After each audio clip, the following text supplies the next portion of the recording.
فقد قال رسول الله صلى الله عليه وآله وسلم من صام من رجب 27 يوما أوسع الله تعالى عليه القبر مسيرة 400 وملأ جميع ذلك مسكا وعنبرا صلوات۔ آج اسلام کی تاریخ کا سب سے زیادہ اہمیت والا دن ہے۔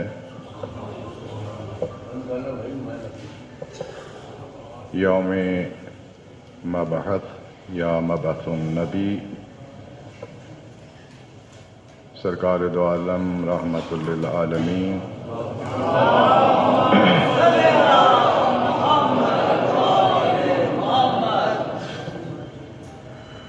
کے مبعوث ہونے کا روز ہے۔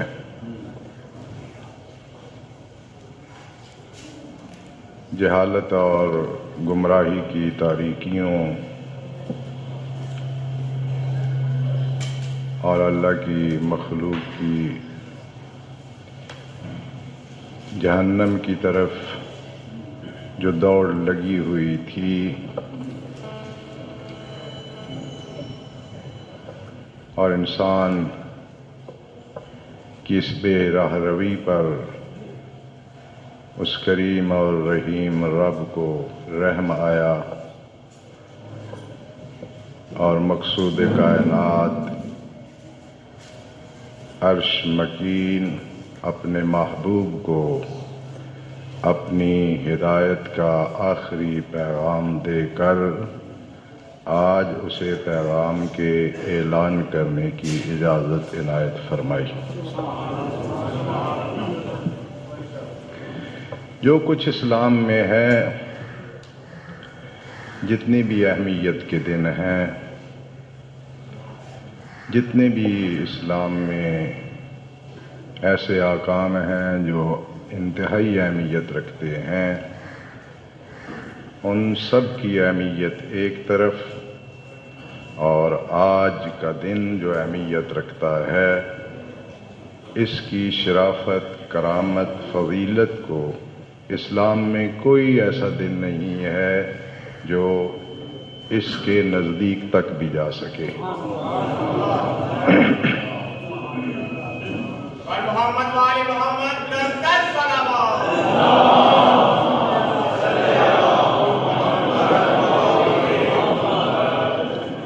بہت سی طولانی گفتگو کی جا سکتی ہے اس سلسلہ میں، لیکن وقت بھی کم ہے، اور ایک مختصر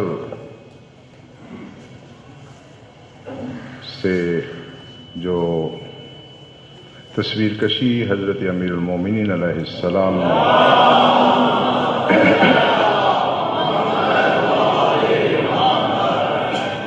نہج البلاغہ میں خطبہ نمبر 2 میں جو چند جملات ارشاد فرمائے ہیں، سرکار دو عالم کی بعثت کے وقت عربوں کی کیا حالت تھی، بس اسی پہ اکتفا کرتا ہوں، اور آج کے دن کی اہمیت کے متعلق یہ 2 احادیث آپ کی خدمت میں پیش کروں گا۔ حضرت امیر المومنین علیہ السلام فرماتے ہیں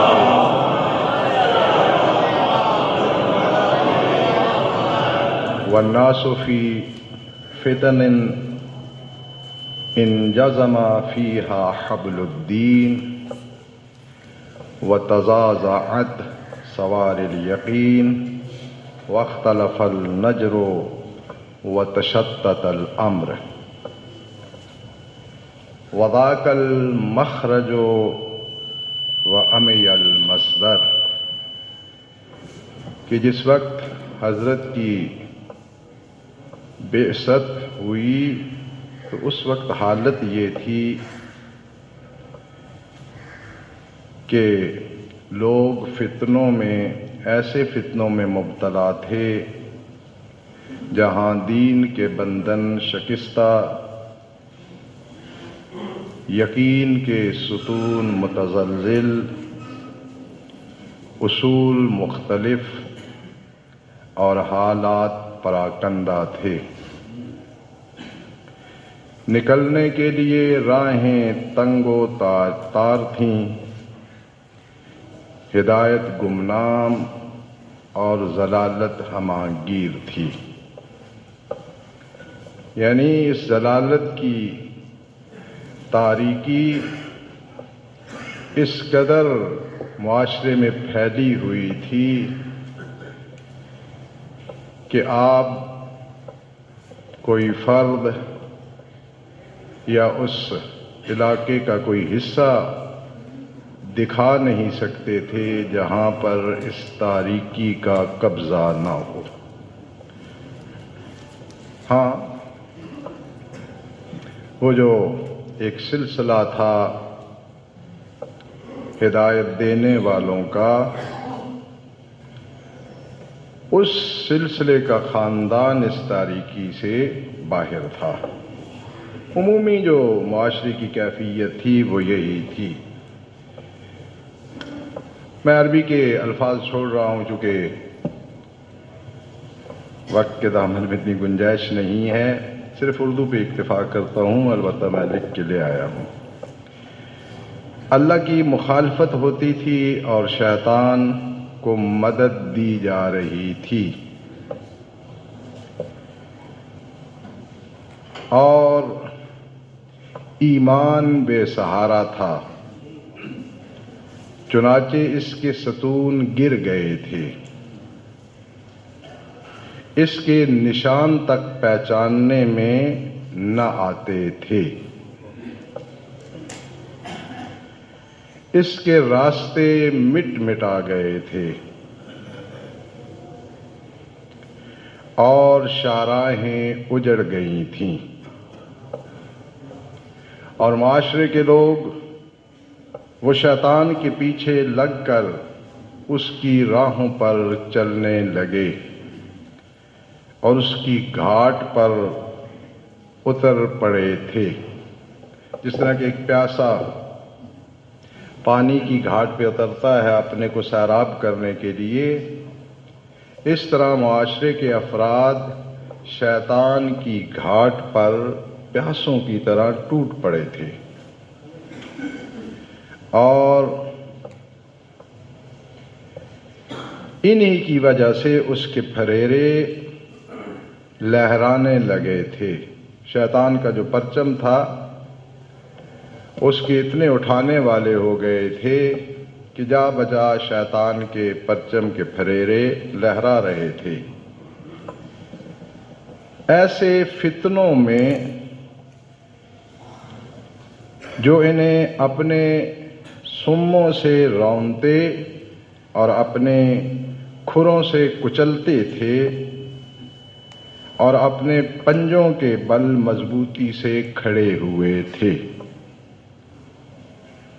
تو وہ لوگ حیران و سرگردان، جاہل و فریب خوردہ تھے ایک ایسے گھر میں جو خود تو اچھا تھا۔ یعنی اب حضرت مکہ کی کیفیت کو بیان کر رہے ہیں، جو خود تو اچھا مگر اس کے ہمسائے برے تھے، اور وہ جو ہمسائے تھے اس قدر ظلم و استبداد اور گمراہی میں ڈوبے ہوئے تھے کہ ان کی نیند بیداری تھی، یعنی سکون سے سو نہیں سکتے تھے، اور ان کے سرمے کی جگہ آنسو تھے۔ اس قدر جو معاشرتی برائیاں تھیں اس نے ہر فرد کو گھیرا ہوا تھا کہ ان برائیوں کی وجہ سے اس کے آنکھوں میں آنسو تھے۔ وہ اس کا مال لوٹ رہا ہے، وہ اس کا مال لوٹ رہا ہے، وہ اس کی عزت پہ دست درازی کر رہا ہے، وہ اس کی ناموس پہ دست درازی کر رہا ہے، نہ کوئی حد، نہ کوئی قانون، اور نہ ہی کسی اخلاق کی پاسداری۔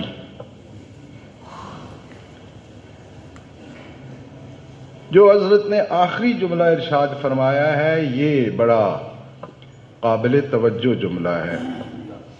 مجھے یقین ہے کہ آپ ناراض نہیں ہوں گے، کیونکہ اب میرا اور آپ کا جھگڑا ہوئے کافی عرصہ گزر چکا ہے، ماحول تازہ ہے۔ تو جب جھگڑا لمبا ہو جاتا ہے نا تو پھر وہ یہ ہوتا ہے کہ بندے کے اعصاب خراب ہو جاتے ہیں، لیکن کچھ مہینے کے بعد اگر بندہ جھگڑا کرے تو پھر تازہ دم ہوتا ہے۔ حضرت نے یہ جملہ فرمایا ہے، یہ نوٹ کر لیں، خدا را اس کو نوٹ کر لیں کہ یہ گمراہیاں، یہ شیطان کی تابعداریاں، یہ حقوق کی پامالیاں،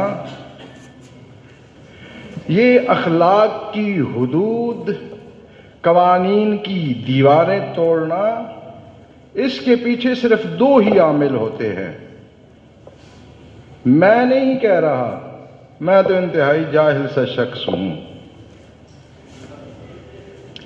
جو مکتب الہی سے، جسے ہم علم لدنی کہتے ہیں، یعنی اس کا عنایت کردہ علم، جو علم لدنی رکھتا ہے وہ فرما رہا ہے، میں نہیں کہہ رہا۔ حضرت نے فرمایا کہ یہ سارا جو میں نے اس زمانے کی ساری تصویر کشی کی ہے، وہ یہ ہے کہ عالمها ملجم وجاہلها مکرم، یعنی یہ سارے فسادات، یہ ساری گمراہیاں، یہ ساری بے راہ رویاں، ان کے دو عنصر ہیں۔ عالمها ملجم، جو ان میں سے جاننے والے تھے ان کو لگام پہنا دی گئی تھی۔ لہذا اگر ایک علم رکھتا ہے اور اسے لگام پہنا دی جائے تو معاشرہ اس ریوڑ کی طرح ہو جاتا ہے جس کے اوپر کوئی چرواہا موجود نہ ہو۔ پھر بھیڑوں کا جہاں جی چاہے جس فصل کو خراب کرنا چاہیں ان کے لیے کوئی معنی۔ معاشرہ اپنے اکثر مسائل میں بھیڑ چال ہوتا ہے۔ کسی ایک نے کام کیا، انوکھے سے انوکھا کام کر دیا، اب سارے اسی کے پیچھے چل پڑیں گے۔ فلاں نے شادی پہ یہ کیا تو ہم نہ کریں تو ہم کیسے چودھری کہلائیں گے؟ لو ناراض نہ ہونا، ایک بات کہوں، شاید 15-20 سال پہلے کی بات ہے، آپ نے کبھی نہیں دیکھا تھا 20-25 سال پہلے امام بارگاہ میں، مسجد میں یا گھر میں ائمہ اہل بیت علیہم السلام کی ولادت باسعادت کی مناسبت سے کوئی تقریب ہو رہی ہو، وہاں ڈھولک بج رہی ہو؟ دیکھا تھا آپ نے کبھی؟ لیکن کسی ایک شخص نے یہ بدعت شروع کی، اب ولایت کا حصہ بن گیا یہ کام، مذہب کا حصہ بن گیا ہے، اور بینکوں سے ریٹائر ہونے والے رشوت خوار جو ملازم تھے نا جب اپنے اداروں میں، تو ماشاءاللہ اتنی نیک نامی انہوں نے پیدا کی ہوئی تھی کہ نام بعد میں لیتے تھے، رشوت خواری کا لقب پہلے ذکر کرتے تھے۔ وہ بن گئے ہیں مذہب کے کونسلر، چیئرمین۔ میں نے آج ہی صبح پڑھی، انتہائی، میں کیا کہوں، میرے پاس الفاظ ہی نہیں ہیں کہ کتنی پست ذہنیت کہ لوگ یہ جو ہیں یہ مذہب کے مالک بن گئے ہیں۔ اس کی وجہ وہ نہیں ہے، اس کی وجہ آپ اور میں ہوں، کیونکہ معاشرہ بھیڑ چال چلتا ہے۔ اگر پہلی بھیڑ کو آپ جب وہ رستے سے ہٹ رہی ہے روکنے کی کوشش نہیں کریں گے پورا ریوڑ اس طرف جائے گا. لیکن کیا کیا جائے؟ ہماری تو معاشرتی مجبوریاں ہیں. وہ جی کہیں گے جی ہمارا تو آپ نے مجلس خراب کر دی ہے، آپ نے تو ہمارا پروگرام خراب کر دیا ہے. نہ اللہ کی عزت کی کوئی ضرورت ہے، نہ رسول کی، نہ ائمہ کی عزت کا کوئی مسئلہ ہے، نہ احکام الہی کا کوئی مسئلہ ہے، نہ ان کی کچھ عزت ہے. بس وہ ناچنے اور گانے کا اہتمام کرنے والوں کی نظر میں میری عزت رہنی چاہیے. خداوند متعال ایسی عزتوں کو برباد کرے کہ جو احکام الہی کی بے عزتی پر اپنی عزتوں کا تحفظ کرتے ہیں. دنیا و آخرت میں اللہ پاک ان کی عزتوں سے ان کو رسوا کرے. عزت صرف اللہ کے لیے ہے. قرآن کی صریح آیت ہے کہ عزت اللہ کے لیے اور اس کے رسول کے لیے اور مومنین کے لیے. تو پہلا عنصر یہ جو مجھے یہاں کوئی درخواست لکھ کے بھیجتا ہے کہ مولوی کی زبان بند ہونی چاہیے. ماشاءاللہ کمیٹی بھی بہت سے ایسے ہیں جو میری بندش زبان پہ لگی ہوئے ہیں، کچھ عملیات کے ذریعے سے، کچھ فلاں طرح سے، کچھ جو ہے وہ مشورے دے کے مجھے پریشر دیتے ہیں. زبان بند ہو جائے گی نا تو پھر مذہب جو ہے نا وہ آپ کو عجائب گھر میں بھی نہیں ملے گا.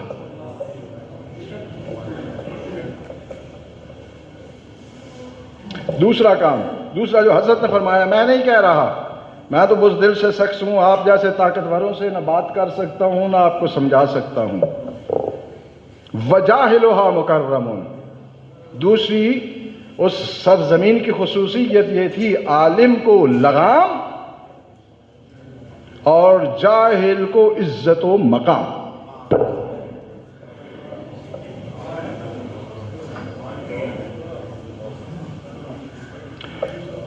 جن زبانوں پہ، میری بات کو اچھی طرح نوٹ کرنا، ذکر الہی ایک ایسی چیز ہے جس کے لیے کوئی قید نہیں ہے. آپ نجاست کی حالت میں غسل جنابت کرنا ہے، خاتون نے غسل کرنا ہے، ذکر الہی کر سکتے ہو. نماز کے لیے وضو کی شرط ہے، طہارت کی شرط ہے، ذکر الہی کے لیے نہیں.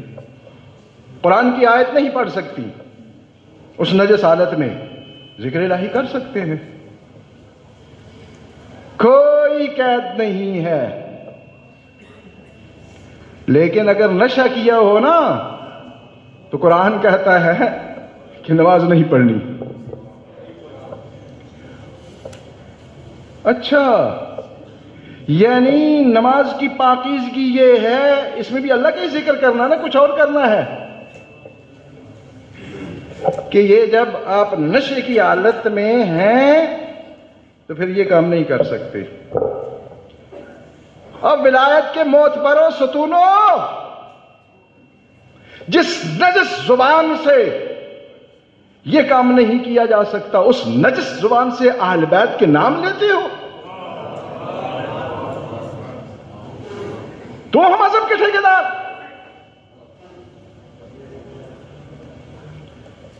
شرم بہت اچھی چیز ہوتی ہے. میں نے آج پوسٹ پڑھی ہے، میرا دماغ اتنا جل اٹھا ہے کہ ایک محقق نے لکھا ہے کہ یہ نماز تو ہے ہی شیطان کے لیے.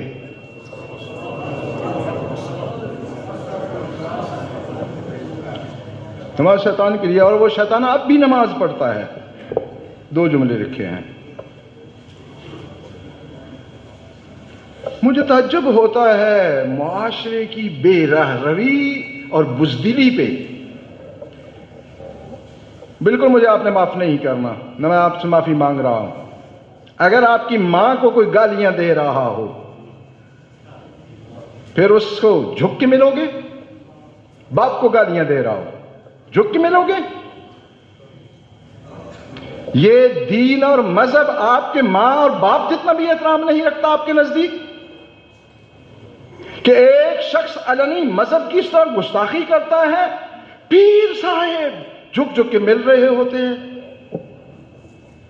شیعت کو کسی پیر کی ضرورت نہیں ہے، بکواس بازی بند کرو۔ پیروں کی انہیں ضرورت ہے جن کے پاس الہی نمائندہ نہیں پایا جاتا۔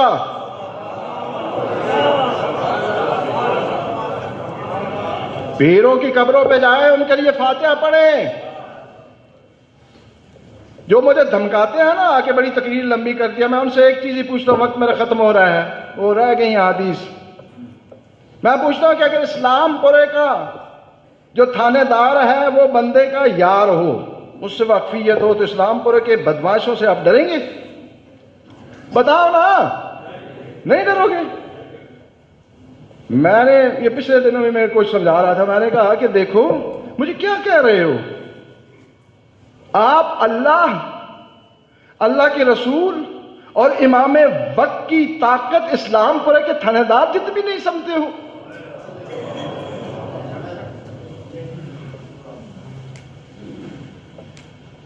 میرا کوئی ٹیلی فون رابطہ نہیں ہے اللہ کے ساتھ، نہ اللہ کے رسول کے ساتھ، نہ امام وقت کے ساتھ، لیکن جب میں ان کا کام کر رہا ہوں، یہ کائنات آپ سمجھے ہیں کہ آزاد گدھا ہے یا گھوڑا ہے، دوڑتا جہاں چلا جائے، جہاں سے چاہے نقصان کر دے، یہ ہو سکتا ہے؟ تو خدا را امام وقت کو اتنا تو مان لو جتنا ایک تھندار کی طاقت کو مانتے ہو۔ کوئی پیر کچھ نہیں کر سکتا، بکواس بازی یا شیعہ مذہب میں پیر کی کوئی گنجائش ہی نہیں ہے۔ یہ بکواس کسی اور کو سنانا۔ ہمارے پاس اللہ کا مقرر کردہ زندہ نمائندہ موجود ہے۔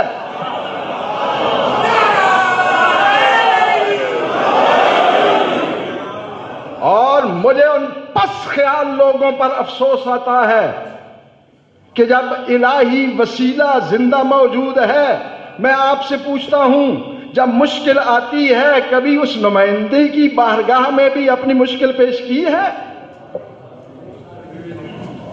یہ قبروں میں دفن مردے جو ہیں یہ آپ کے لیے کام کر سکتے ہیں؟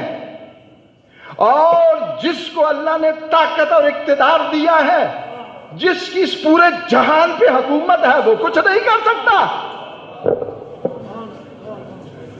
اس شیعت کو دھونی دینے کے لیے استعمال کریں تعویذ کی جگہ پہ، یہ کوئی شیعت نہیں ہے۔ خدا کا مقرر کردہ جب حاکم موجود ہے، صرف انسانوں کا حاکم نہیں، کائنات کا حاکم۔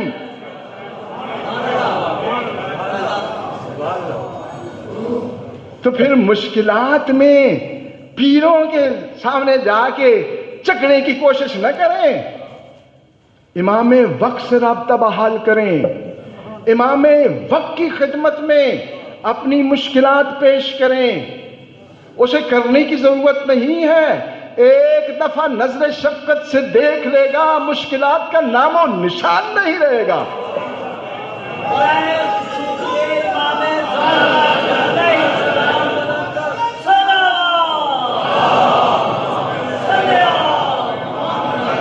میں اپنی گفتگو ختم کر رہا ہوں، موضوع سے ہٹ گیا ہوں، لیکن ایک تاکید کرنا چاہتا ہوں سب کو، آپ مانیں نہ مانیں، کیونکہ آپ بہت دلیر لوگ ہیں، آپ نے دیسی گھی کھائے ہوئے ہیں، فرشتوں کی چترول بھی برداشت کر سکتے ہیں، مجھے کوئی اس سے فرق نہیں پڑتا۔ میرا سوال یہ ہے، یہ جتنے دلیر بیٹھے ہوئے ہیں میرے سامنے اور جہاں تک میری آواز جا رہی ہے، انسان بھائی کے مرنے پہ روتا ہے؟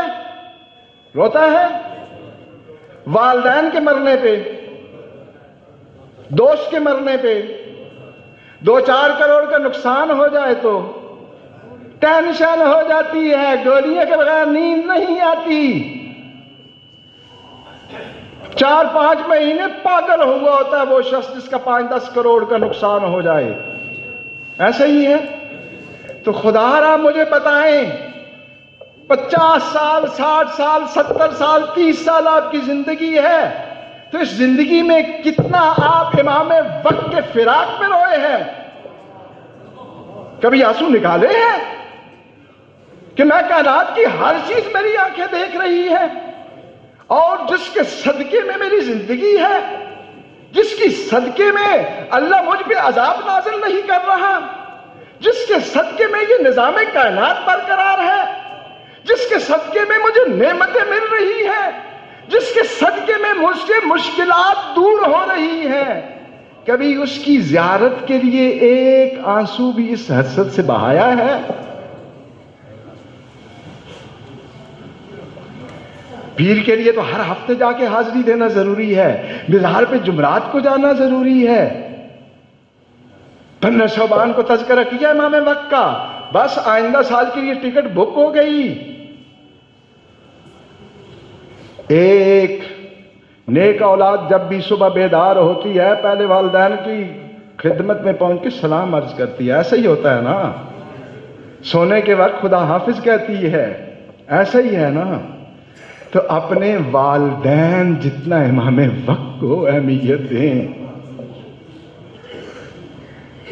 اس کی بارگاہ میں صبح و شام سلام عرض کریں۔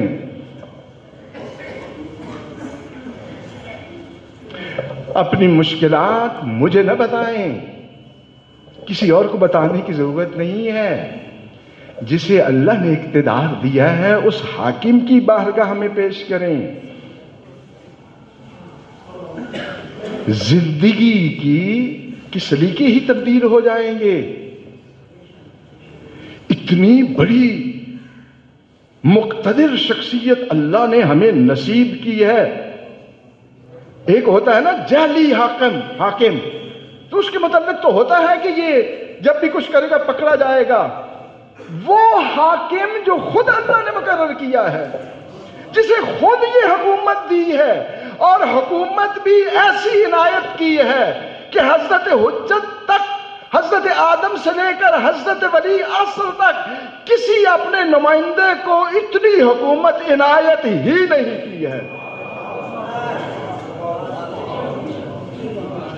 لہذا اس سے رابطہ رکھو۔ یہ جو وزیروں کے ساتھ تصویریں بنا کے آپ گھر میں لگاتے ہیں نا، وہ اس لیے ہوتا ہے کہ کوئی پولیس افیسر آئے، کوئی بھی محکمے کا آئے تو دیکھے تو آپ سے ڈر جائے۔ آپ کا امام وقت سے اگر رابطہ ہو جائے، تعلق بحال ہو جائے، مشکلات آپ کی طرف رخ ہی نہیں کر سکتی۔ بارگاہ رب العزت میں مصرانہ دعا ہے